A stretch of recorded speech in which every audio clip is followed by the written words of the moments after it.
Osama ইবনে যায়েদ রাদিয়াল্লাহু তাআলা আনহু নবী করিম সাল্লাল্লাহু আলাইহি সাল্লামের অত্যন্ত স্নেহভাজন একজন সাহাবী, বয়সে খুব ছোট মানুষ ছিলেন। নবী করিম সাল্লাল্লাহু আলাইহি সাল্লাম তাকে অনেক আদর করতেন। এই উসামা ইবনে যায়েদ রাদিয়াল্লাহু তাআলা আনহু তিনি বলেন, আমি নবী করিম সাল্লাল্লাহু আলাইহি সাল্লামকে জিজ্ঞাসা করলাম, ইয়া রাসূলুল্লাহ, লাম আরাকা তাসুমু শাহরাম মিনাশ শুহুর মা তাসুমু শাবান। তিনি নবী সাল্লাল্লাহু আলাইহি সাল্লামকে জিজ্ঞাসা করেছেন, হে আল্লাহর রাসূল, শাবান মাস শুরু হলে আপনি যত নফল সিয়াম রাখেন অন্য কোন মাসে এত নফল সিয়াম রাখেন না, কারণ কি? নবী করিম সাল্লাল্লাহু আলাইহি সাল্লাম তখন দুটি কারণ বলেছেন। কয়টি কারণ বলেছেন? নাম্বার 1, قال ذاك شهر يغفل الناس بين رجب ورمضان। তিনি বললেন যে আমি এই মাসে নফল রোজা বেশি রাখি, তার প্রথম কারণ হলো এই শাবান মাসের পরের মাসটা কোন মাস? রমাদান। আর শাবান মাসের আগের মাসটা কোনটা? রজব। তাহলে শাবান মাসের একদিকে আছে সম্মানিত 4 মাসের একটা রজব, আর শাবান মাসের শেষের দিকে আছে বছরের শ্রেষ্ঠ মাস রমাদান। তাহলে একদিকে রমজান মাস, আরেকদিকে রজব মাস। একটা হলো বছরের শ্রেষ্ঠ মাস, আরেকটা হলো সম্মানিত 4 মাসের এক মাস। তো রজব মাসের প্রতি মানুষ সম্মান প্রদর্শন করে, ইমানদাররা যেহেতু আল্লাহ সম্মান দিয়েছেন। আর রমাদান তো শ্রেষ্ঠ মাস, মানুষ ইবাদত বন্দেগী করার চেষ্টা করে। মাঝে পড়ে এই শাবান মাসটায় মানুষ অবহেলা করে কাটায় দেয়, যে ঠিক আছে সব তো আমল রমজান আসলে করবই, কোরআন তেলাওয়াত তো শুরু করবই, তাহাজ্জুদ তেলাওয়াত তো করব, দোয়া দুরূদ তো করবই, সিয়াম পালন তো রমজান আসলে করবই, দান সাদকা তো রমজান আসলে দেবই। এই মাসটাতে আর কিছু করা হয় না, ওই রমজানের জন্য বসে থাকে। আর এদিকে রজবরে একটু মর্যাদা দেয়। এই মাসটা না সম্মানিত মাস, আবার না রমজান মাস।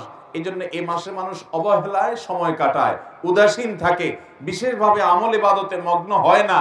এই জন্য নবী সাল্লাল্লাহু আলাইহি সাল্লাম বলেছেন, আমি এই টাইমে বেশি করে নফল রোজা রাখি। কারণ যেই সময়টাতে মানুষ গাফেল থাকে, উদাসীন থাকে, কেউ ইবাদত করে না, ওই সময়টাতে ইবাদতের আলাদা তাৎপর্য আছে, আলাদা গুরুত্ব আছে। একজন চেয়ারম্যান সাহেবকে সবাই দেখলে সালাম দেয়, মেম্বার সাহেবকে দেখলে সবাই সালাম দেয়, মসজিদের ইমাম সাহেবকে দেখলে সবাই সালাম দেয়। কিন্তু একজন রিকশাওয়ালা বেচারা, তাকে কেউ সালাম দেয় না। যে যাত্রী আসে তার রিকশায় উঠে, সেও বলে যাবেন নাকি, ঠিক করে চলে যায়, একটা সালাম দেয় না। যাওয়ার সময় একটা সালাম দেয় না, রাস্তার লোকেরাও সালাম দেয় না। আপনি চিন্তা করলেন, এই রিকশাওয়ালা মুরব্বী বা রিকশাওয়ালা ভাই বা চাচা, এই লোকটাকে কেউ সালাম দেয় না। আপনি শুধুমাত্র এই লোকটাকে সালাম যেহেতু কেউ দেয় না, সেজন্য আপনি সালাম দিয়ে এটাকে জিন্দা করতে চাচ্ছেন। সেজন্য গিয়ে তাকে লম্বা করে একটা সালাম দিলেন, একটু মুসাফা করে আসলেন। শুধুমাত্র এই জায়গায় নবীজির সুন্নতের আমল নাই, সালাম নাই, আপনি সেটাকে জিন্দা করার জন্য যেটা কেউ করে না সেটা আপনি করার চেষ্টা করলেন। এর কারণে অন্য যে কোনো সাধারণ মানুষকে সালাম দেওয়ার চাইতে এই অবহেলিত জায়গায় সালাম দিলে সওয়াব একটু বেশি হবে। ভোর রাতে সবাই ঘুমিয়ে থাকে, সবাই অলসভাবে সময় কাটায়। আল্লাহর যে বান্দারা এই টাইমে উঠে তাহাজ্জুদের নামাজে দাঁড়িয়ে যায়, চোখের পানি ফেলে আল্লাহর কাছে দোয়া করে, তার সে দোয়া, তার সে ইবাদত, তার সে রোনাজারি, তার যে কান্নাকাটি, তার সে ভালো কাজ, যেহেতু সবাই নাক টেনে ঘুমায়, অলসভাবে ঘুমে থাকে, এই সময় সে ইবাদত করে। এই জন্য ওই সময়ের ঘুমটা আল্লাহ রাব্বুল আলামিনের কাছে, ওই সময়ের ইবাদতটা, নেকামলটা আল্লাহ রাব্বুল আলামিনের কাছে অন্য সময় যখন সবাই ইবাদত করে ওই টাইমের চাইতে সবাই অবহেলিত থাকে, ওই টাইমের ইবাদতের গুরুত্ব অনেক বেশি। এই জন্য নবী সাল্লাল্লাহু আলাইহি সাল্লাম শাবান মাসে বেশি বেশি নফল রোজা রাখতেন, কারণ এই মাসে মানুষ উদাসীন থাকে, ইবাদত বন্দেগী অনেকে করে না। এই জন্য তিনি বেশি করে নফল রোজা রাখতেন। এটা হলো একটা কারণ। নাম্বার 2, তিনি বলেছেন, ওয়া হুয়া শাহরুন তুরফাউ ফীহিল আমালু ইলা রাব্বিল আলামিন ফাউহিব্বু আন ইউরফাআ আমালি ওয়া আনা সায়েম। নবীজি সাল্লাল্লাহু আলাইহি সাল্লাম বলেছেন, এই মাসে শাবান মাসের একটা বিশেষ তাৎপর্যের দিক হলো যে বান্দার সারা বছরের আমলনামা, সে কি ভালো কাজ করেছে, মন্দ কাজ করেছে, কয়টা গুনাহ করেছে, কয়টা ভালো কাজ করেছে, সমস্ত আমলনামা সমূহ, সারা বছরের আমলনামা আল্লাহর ফেরেশতারা আল্লাহর কাছে পেশ করে। সবার আমলনামা শাবান মাসে পেশ হয়। যেহেতু শাবান মাসে আল্লাহর সামনে উপস্থাপন করে ফেরেশতারা, নবী করিম সাল্লাল্লাহু আলাইহি সাল্লাম বলেছেন, আমি চাই আমার আমলনামা যখন আল্লাহর সামনে উপস্থাপন করা হয়, ওই সময়টাতে আমি যেন রোজাদার থাকতে পারি, এই জন্য এই মাসে আমি বেশি রোজা রাখি। যদি আমি রোজা অবস্থায়, সিয়াম অবস্থায় আমার আমল নামাটা আল্লাহর দরবারে পেশ হয়, তো আমার কাছে এটা ভালো লাগবে। একজন কোন কোম্পানিতে চাকরি করেন, কোন কলকারখানায় চাকরি করেন, কোন প্রতিষ্ঠানে কাজ করেন, তিনি কাজ করেন এমনিতে, হঠাৎ করে খুব সিরিয়াস মোডে তিনি কাজ করছেন, খুব ভালো করে কাজ করছেন মনোযোগ দিয়ে, এর মধ্যে তার মালিক এসে পেছন থেকে দেখে ফেলছে। তো আপনি এমনিতে অন্য সময় কাজ করেন, কিন্তু আপনার মালিক যখন এসেছে ইনভেস্টিগেশনে চেক করতে বা ভিজিটিং এ আসছে, ওই টাইমে যদি আপনাকে খুব সিরিয়াস মোডে কাজে দেখে, আপনি যদি জানতে পারেন যে আপনার সিরিয়াস মোডের কাজটা আপনার মালিক দেখেছে, আপনার কাছে একটু ভালো লাগবে না? এই জন্য নবী সাল্লাল্লাহু আলাইহি সাল্লাম বলেছেন, আল্লাহ যখন আমার আমলনামা দেখবেন, অর্থাৎ আল্লাহর সামনে যখন আমার আমলনামা পেশ করা হবে, ওই টাইমটাতে আমি রোজাদার থাকলে সেটা আমার কাছে ভালো লাগে, এই জন্য আমি এই মাসে রোজা রাখি। তাহলে নবী করিম সাল্লাল্লাহু আলাইহি সাল্লাম শাবান মাসে বেশি বেশি কোন আমল করতেন? রোজা রাখতেন। কত বেশি রোজা রাখতেন জানেন? আম্মা জান আয়েশা রাদিয়াল্লাহু তাআলা বলেছেন, মা রাআইতু রাসূলুল্লাহ সাল্লাল্লাহু আলাইহি ওয়াসাল্লাম ইস্তাকমালা সিয়ামা শাহরিন ইল্লা রমাদান ওয়া মা রাআইতুহু আকসারা সিয়ামা মিনহু ইল্লা ফি শাবান। অর্থাৎ গোটা মাসের শুরু থেকে শেষ পর্যন্ত পুরা মাস জুড়ে রোজা রেখেছেন নবী সাল্লাল্লাহু আলাইহি সাল্লাম।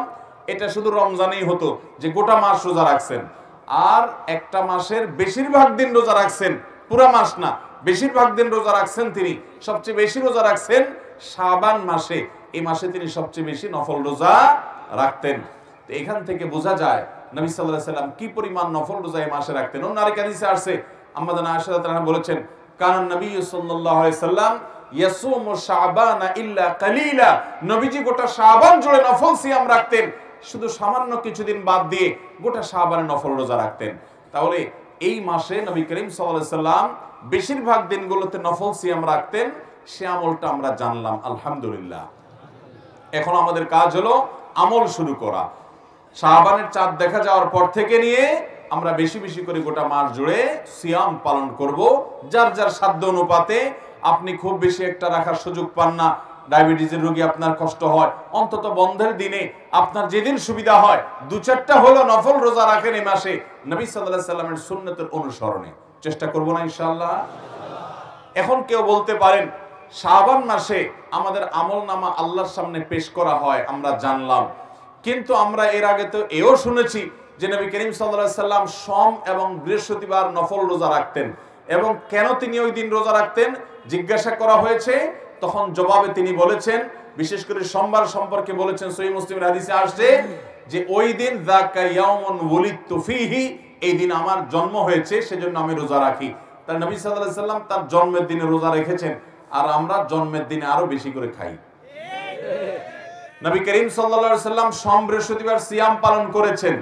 কেন করেছেন জিজ্ঞাসা করা হয়েছে, আরেকটি কারণ তিনি বলেছেন যে এই দুই দিনে বান্দার আমলনামা আল্লাহর সামনে উপস্থাপিত হয়।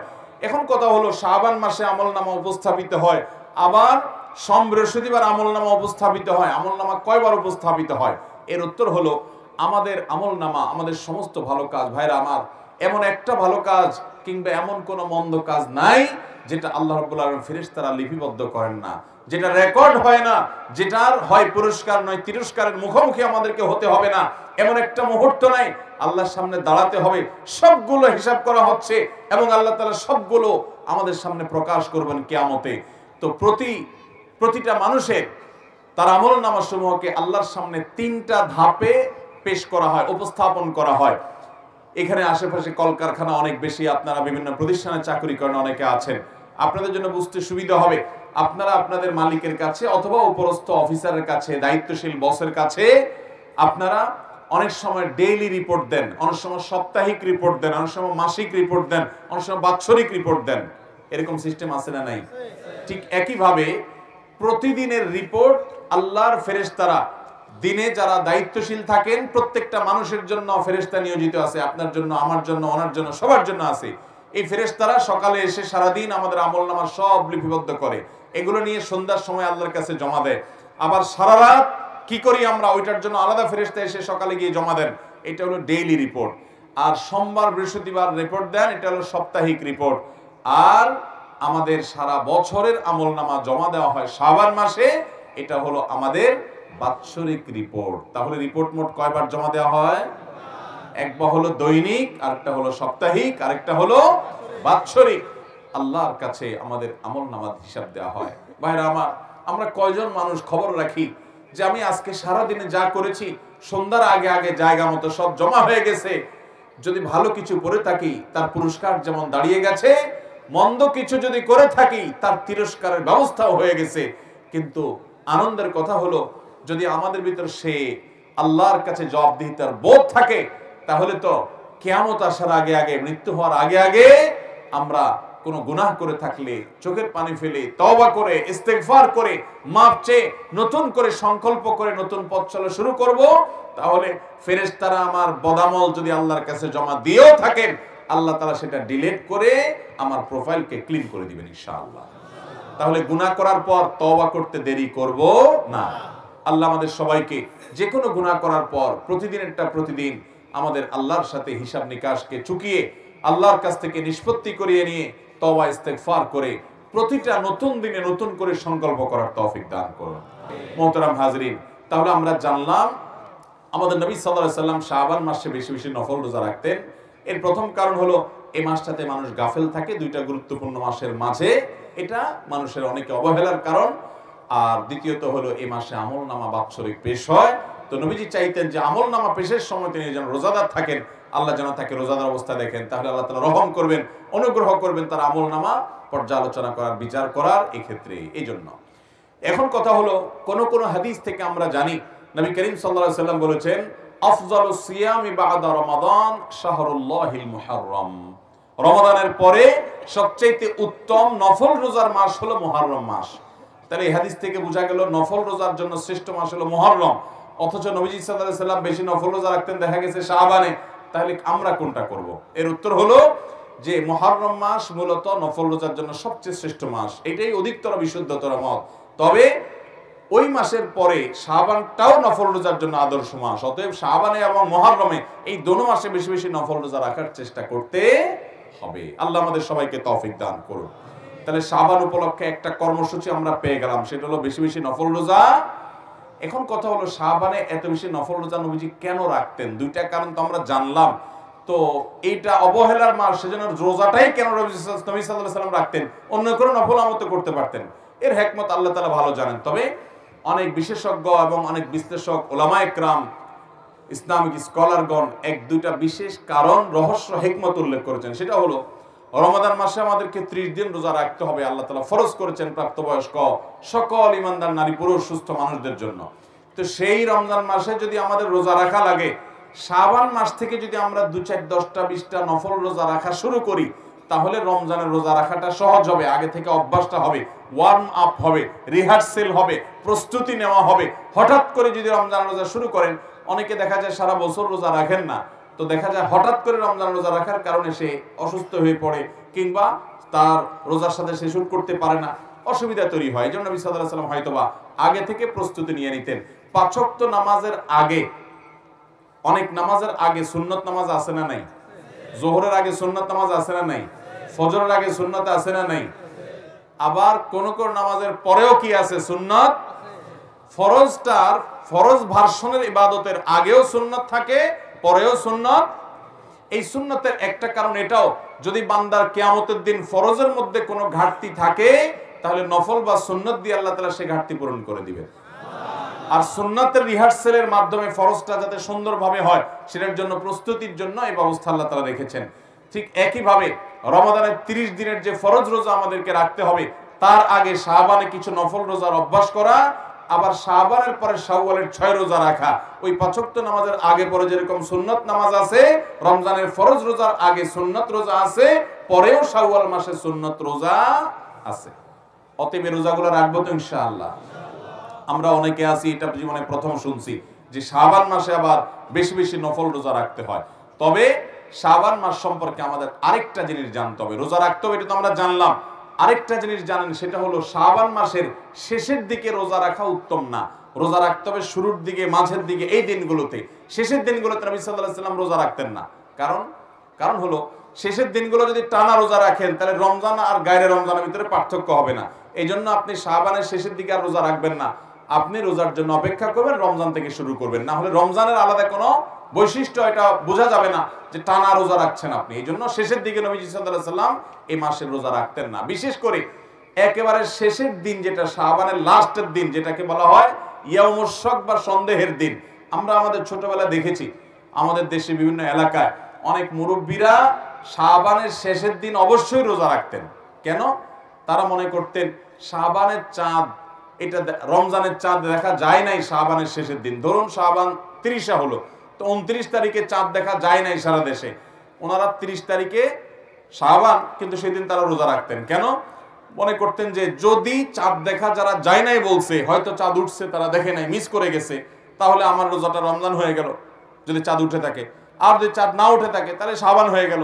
তো এইরকম চান্সে রোজা রাখে, এরকম কোন চান্সে রোজা রাখার নির্দেশ ইসলামে। নবী সাল্লাল্লাহু আলাইহি সাল্লাম বলেছেন, দামা ইউরিবুকা ইলা মা লা ইউরিবুক, তোমার যা সন্দেহ হয় এটাকে সন্দেহের ঊর্ধ্বে উঠে সেই ইবাদতের দিকে নিয়ে যাও, সন্দেহপূর্ণ কিছু করা যাবে না। এই জন্য শাবানের শেষের দিনে রোজা রাখা নিষেধ। শেষের দিকে রোজা রাখবো না, বরং পুরো মাস রোজা রাখবো। শাবান উপলক্ষে তৃতীয় কথা হলো, আম্মা জান আয়েশা রাদিয়াল্লাহু তাআলা আনহা, তিনি সারা বছরের যে তার ফরজ রোজা, ভাঙতি রোজা ছিল, মহিলা মানুষ হওয়ার কারণে রমজানে তার যে ভাঙতি রোজা থাকতো সেগুলো সারা বছর তিনি রাখতে পারতেন না। কেন রাখতে পারতেন না? কারণ একদিকে সোমবার, বৃহস্পতিবার, আইয়াম বীজের রোজা এগুলো নবীজি রাখতেন, তিনিও রাখতেন। আর বাকি দিনগুলোতে নবী করিম সাল্লাল্লাহু আলাইহি সাল্লাম তার সাথে থাকতেন, কখন নবীজির হক আদায় করতে হয় সেজন্য তিনি রোজা রাখতে পারতেন না। এগুলো শেষ পর্যন্ত শাবানে আসলে নবীজি পুরো মাসই নফল রোজা বেশিরভাগ রাখতেন দিনগুলো, ওই ফাঁকে তিনি তার ফরজ রোজাগুলো রাখতেন। এই জন্য এখান থেকে বোঝা যায়, যদি আমাদের কারোর আগের বছরের ভাঙতি রোজা থাকে, অসুস্থতার কারণে, সফরের কারণে, মহিলাদের মাসিকের কারণে, তাহলে সেই রোজাগুলো শাবানের মধ্যে রেখে ফেলা উচিত। এটা হলো শাবান উপলক্ষে তৃতীয় গাতব্য বিষয়। প্রথম গাতব্য বিষয়, বেশি বেশি নফল রোজা রাখবো। কেন? দুই কারণ বলেছি। দ্বিতীয় গাতব্য বিষয় বলেছি যে শাবান মাসে বেশি রোজা রাখবো, ঠিক আছে, কিন্তু শাবানের শেষের দিন রোজা রাখবো না, শেষের দিকে রাখবো না। তৃতীয় গাতব্য বলেছি, কাজা বা ভাঙতি রোজা যদি আগের বছরে থাকে তো এই শাবান মাসের মধ্যেই সেটা রেখে ফেলতে হবে, কারণ রমজান আসলে নতুন রোজা রাখতে হবে, আগেরগুলা ক্লিয়ার করে ফেলা উচিত। আর চতুর্থ গাতব্য বিষয় হলো যে শাবান মাসে আমরা রমজানের প্রস্তুতি নিতে হবে। কিসের প্রস্তুতি নিতে হবে? কিভাবে প্রস্তুতি নেবেন আমি বলি। আমাদের দেশের রমজানের প্রস্তুতি নেওয়ার একটা চিত্র আছে ভাই। চিত্র হলো, ধরুন সাধারণ মানুষ রমজানের প্রস্তুতি নেয় কিভাবে। রমজানের আগে দেখবেন, শাবানের বিশেষ করে শেষের দিনগুলোতে দেখবেন যে বাজার থেকে তেল, চিনি, সয়াবিন, ভুসি, ছোলা, খেজুর এগুলো কিনতে কিনতে মানুষ কাহিল হয়ে যায়। কারণ রমজান আসতেছে। কারণ কি? রমজান আসছে, তার প্রস্তুতি হিসাবে ছোলা, চিনি, বেগুন, বেসম আর তেল, খেজুর এগুলা কিনতে কিনতে আমরা কাহিল। আমাদের কেনার স্টাইল দেখে মনে হয় যে একটা খানার মাস আসতেছে। এই পরিমাণ ক্রাইসিস প্রতি বছর রমজান উপলক্ষে হয় যে বাজার সামলাইতে গিয়ে সংশ্লিষ্ট যারা আছে বেচারাদের গলদঘর্ম হয়ে যেতে হয়, অবস্থা কাহিল হয়ে যায়। কারণ এই পরিমাণ খায় পাবলিক যে খানার ডিমান্ড এই পরিমাণ হয় যে বাজারে সাপ্লাই দিয়ে পারে না। এই চান্সে আপনার দাম বাড়ায় দেয় অসাধু ব্যবসায়ীরা। অথচ রোজার মাসে আল্লাহ তাআলা দিনের বেলা পুরাটাই খানা বন্ধ করে দিয়েছেন। অন্য সমস্যাতে এই সময় খানা আরো কম হওয়ার কথা, কিন্তু আমরা এসা খানা খাই। আবার এই বেশি খানা খাওয়ার জন্য একটা জাল হাদিস বানায় নিয়েছে। সেটা কি? রমজানে খানার কোনো হিসাব নাই। শুনছেন নি আপনারা এই হাদিস? রমজানে খানার নাকি হিসাব নাই। আরে ভাই, রমজানে খানার হিসাব আরো বেশি দেওয়া লাগবে, কারণ ইবাদতের মাস। তুমি বিনা হিসাবে খাইলা, রমজান মাসে দুপুরবেলা খাইলা, যে খানার হিসাব নাই, মুগুর একটাও নিচে পড়বে? ভাইরা আমার, রমজানের প্রস্তুতি দুঃখজনক। আমরা আম জনতার প্রস্তুতি হলো বাজার করে আমরা রমজানের প্রস্তুতি নেই। আর দোকানদারদের প্রস্তুতি কি? বিশেষ করে মুদি দোকানদারদের প্রস্তুতি হলো রমজান আসছে, চিনির বস্তা, সোলার বস্তা যা আছে এগুলো সব দূরে সরে আউট কর, নাই কিছু নাই, এরপর দাম বাড়ায় তারপর বিক্রি করব। তাহলে মাল গুদামজাত করা, এটা হলো অনেক অসাধু ব্যবসায়ীদের রমজানের প্রস্তুতি। আর মাল কিনতে কিনতে কাহিল হওয়া, এটা হলো আমাদের রমজানের প্রস্তুতি। আর মিডিয়াগুলো, টেলিভিশন চ্যানেলগুলো, বিভিন্ন যারা এই টাইপের এই জগতে আছে, তাদের প্রস্তুতি হলো তারা ঈদের সিনেমা, ঈদের নাটক কোনটা বাইর করবে না করবে, এগুলো তাদের রমজানের প্রস্তুতি। আর রাজনৈতিক দল যারা করেন, সব রাজনৈতিক দলগুলা তাদের প্রস্তুতি হলো রমজান মাস আসছে, রাজনীতি তো এই মাসে খুব একটা করে জুত করে পাওয়া যাবে না, সমাবেশ মিছিল কিছু জমবে না, তো ইফতার পার্টির নামে রাজনীতি করার জন্য ছক আঁকা শুরু করে। কোন দিন কাদের ইফতার পার্টি, কোনটা এতিমদের সাথে, কোন দিন গরিবদের সাথে, কোন দিন তমুকদের সাথে, কোন দিন অমুকদের সাথে, এই কাহিনী তালবাহানা করে টুপি টাপা মাথায় দিয়ে রমজানে কোন দিন ইফতার পার্টির নামে রাজনীতি করবে, সেই ধান্দা তাদের হলো রমজানের প্রস্তুতি। এগুলো একটাও কি রমজানের সঠিক প্রস্তুতি? রমজানের প্রস্তুতি হবে যে আমি রমজানে যাতে ইবাদত বন্দেগী করতে পারি, সেজন্য আগে ভাগে সমস্ত ঝামেলা শেষ করে ফেলবো। ঈদের জন্য শেষ দশক আমি ইবাদত করতে পারি না ঈদের কেনাকাটার জন্য, এই জন্য সব ঝামেলা আগে সেরে ফেলবো এবং রমজানে আমি এই টাইমে ইবাদত করব, ওই টাইমে কোরআন তেলাওয়াত করব। অনেক ভাইরা আছেন কষ্টের পরিশ্রম করেন, কষ্টের কাজ করেন, পরিশ্রমের কাজ করেন। রমজানে আমি পরিশ্রমের কাজ করতে গেলে রোজা রাখতে পারি না, তাহলে এই মাসে একটু বেশি পরিশ্রম করে টাকা কামাই করে নিব, যাতে রমজান মাসটা কাজ না করেও চলা যায়, আমি যাতে রোজা রাখতে পারি। এগুলো হলো রমজানের প্রস্তুতি। আল্লাহ তাআলা আমাদের সবাইকে রমজানের সঠিক প্রস্তুতি গ্রহণ করার তৌফিক দান করুন। তাহলে শাবান উপলক্ষে চতুর্থ গাতব্য বিষয় হলো আমাদেরকে রমজানের জন্য সঠিক প্রস্তুতি নিতে হবে। ভাইরা আমার, আমরা অনেকেই গত রমাদানে অনেক মানুষকে দেখেছি, তারা মাটির উপরে ছিলেন, আমাদের সাথে চলাফেরা করেছেন, এই রমাদানে তারা মাটির নিচে চলে গেছেন। আছে না নাই? আমার আব্বাজান রহমতুল্লাহ আলাই গত রমাদানে ক্যান্সারে আক্রান্ত ছিলেন। রমজানের শেষ দশক তিনি ইতিকাফে বসেছেন। আমার বুঝ জ্ঞান হয়েছে থেকে নিয়ে ছোটবেলা থেকে আমার মনে পড়ে না যে রমজানের শেষ 10 দিন আমার বাবাকে আমি কোনোদিন ঘুমাইতে দেখছি, কোনোদিন মনে পড়ে না। সারা জীবন আল্লাহর বান্দা চায়ের একটা ফ্লাস্ক সাথে নিয়ে ইবাদত বন্দেগী, জিকির, আজকার, আর যে মসজিদে কেউ ইতিকাফে বসে না ওই মসজিদে লোকজন নিয়ে ইতিকাফে বসা। গত রমজানে ক্যান্সারে ভয়াবহ অবস্থা, ডাক্তাররা রীতিমতো তার বেঁচে থাকার কোনো সম্ভাবনা নাই সেরকম একটা আভাস ডাক্তাররা অনেক আগে থেকে পেয়ে গেছেন, অথচ তিনি ওই অবস্থা শেষ দশক পুরাটা ইতিকাফ করেছেন। আর এই রমজান এখনো আর বেশি দিন বাকি নেই। আমার আব্বাজান রহমতুল্লাহ আলাই তিনি কবরবাসী হয়ে গেছেন, এই রমজান আর তিনি পাবেন না। তো আমরা অনেকে এখানে আছি যারা হয়তো এই রমজানটা আল্লাহ চাহেন তো হয়তো আমরা পাবো, কিন্তু এরপরে আরেকটা রমজান হয়তো আমরা পাবো না। একটা রমজান মানুষকে আল্লাহর কাছ থেকে তার সমস্ত গুনাহ মাফ করিয়ে, তার পুরো প্রোফাইলকে ক্লিন করে, পরিষ্কার করে, তার সমস্ত গুনাহগুলোকে ডিলিট করে দিয়ে তার হিসাবের খাতাকে সম্পূর্ণ নতুন, পরিচ্ছন্ন, ঝকঝকে পরিষ্কার করে দিতে পারে। রমজান মাসের তওবা, ইস্তেগফার, রোনাজারি, চোখের পানি, দোয়া, ইবাদত, বন্দেগী, কোরআন তেলাওয়াত, তারাবি, তাহাজ্জুদ, চোখের পানি, তওবা এবং আল্লাহর দিকে ঝুঁকে পড়া। অতএব রমজানকে সেভাবে কাটাবো তো ইনশাআল্লাহ। সেভাবে কাটাইতে হলে এখন থেকে নিয়ত করতে হবে। আমার রমজানে ইবাদতের ক্ষেত্রে বাধা কি? ঈদের কেনাকাটা, তাহলে আগে ভাগে এটাকে ক্রস দিয়ে ফেলতে হবে। আমার রমজান ইবাদতের ক্ষেত্রে বাধা কি? আমার মোবাইল, ফেসবুক, ইউটিউব, তো আগে থেকে এটাকে আনইনস্টল করে ফেলতে হবে। আমি সৌদি আরবে থাকাকালীন সময় আমি দেখেছি বহু আল্লাহর নেককার বান্দা, অনেক যুবককে আমি দেখেছি, অনেক ইয়াংকে আমি দেখেছি রমাদান এর আগে মোবাইল থেকে ফেসবুক, হোয়াটসঅ্যাপ সহ সকল অ্যাপ যেগুলো তাকে এঙ্গেজ করে রাখে, যেগুলো নেশা থেকে সে বের হতে পারে না, আল্লাহকে খুশি করবার জন্য, রমাদানে কোরআন খতম দেওয়ার জন্য, রমাদানে আমল করার জন্য, রমাদানে ঘন্টাকে ঘন্টা হাত তুলে চোখের পানি ফেলে দোয়া করবার জন্য, সেজদায় দোয়া করবার জন্য তাদের মোবাইল থেকে সমস্ত অ্যাপগুলো ডিলিট করে এগুলো থেকে সে পরিচ্ছন্ন হয়ে যায়। বন্ধু বান্ধবদেরকে বলে দেয় যে রমজান মাসে কোনো যোগাযোগ নাই, এই মাস আল্লাহর সাথে আমি কথা বলবো। আল্লাহ তাআলা আমাদেরকে সেভাবে রমজান কাটাবার তৌফিক দান করুন। নিয়ত করবো তো ইনশাআল্লাহ। এখন থেকে প্ল্যান করতে হবে, হুট করে করলে তখন হবে না। এখন থেকে পরিকল্পনা করতে হবে, আমাকে প্রতিদিন এক পারা পড়লে আমি কোরআন খতম দিতে পারবো, তাহলে কোন সময় পড়বো আমি সেটা বের করতে হবে। এবং কোন কোন জিনিস আমার বাধা, আমার ফেসবুক, আমার ইউটিউব, আমার বন্ধু, আমার বান্ধব, আমার ঈদের কেনাকাটা, আমার আড্ডা, আমার কোনো মজলিস, কোনো কিছু যদি আমার ইবাদতে বাধা হয়, শাবান মাসেই সেটাকে আল্লাহর জন্য কোরবানি করে দিয়ে ওই সমস্ত বদভ্যাসকে ত্যাগ করে তারপরে রমজানের জন্য প্রস্তুতি নিতে হবে। এই শাবান হলো রমজানের প্রস্তুতি নেওয়ার মাস। আল্লাহ আমাদের সবাইকে তৌফিক দান করুন।